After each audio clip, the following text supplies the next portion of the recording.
I might be about to ruin your Christmas. Sorry, but the reality is those nativity plays in which your adorable children wear tinsel and angel wings bear little resemblance to what actually happened.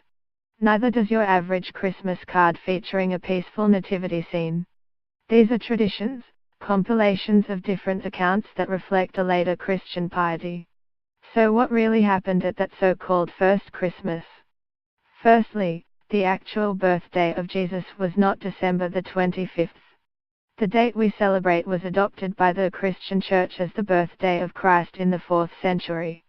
Prior to this period, different Christians celebrated Christmas on different dates. Contrary to popular belief that Christians simply adapted a pagan festival, historian Andrew McGowan argues the date had more to do with Jesus' crucifixion in the minds of ancient theologians. For them, linking Jesus' conception with his death 9 months prior to December the 25th was important for underscoring salvation. In only 2 of the 4 Gospels in the Bible discuss Jesus' birth.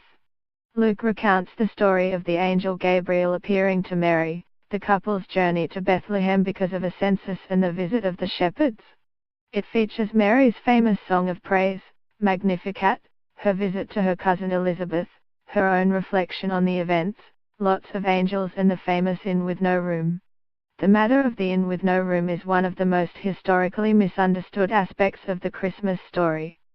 Acu scholar Stephen Carlson writes that the word kataliuma, often translated inn, refers to guest quarters.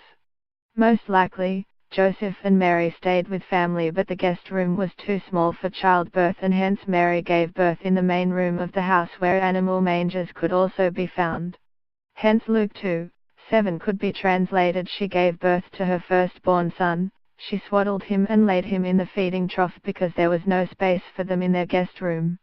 The wise men Matthew's Gospel tells a similar story about Mary's pregnancy, but from a different perspective.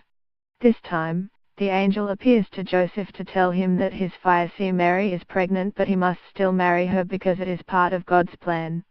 Where Luke has shepherds visit the baby, a symbol of Jesus' importance for ordinary folk, Matthew has magi, wise men, from the east bring Jesus royal gifts. There were probably not 3 magi, and they were not kings. In fact, there is no mention of the magi's number, there could have been 2 or 20 of them. The tradition of 3 comes from the mention of 3 gifts, gold, frankincense, and myrrh.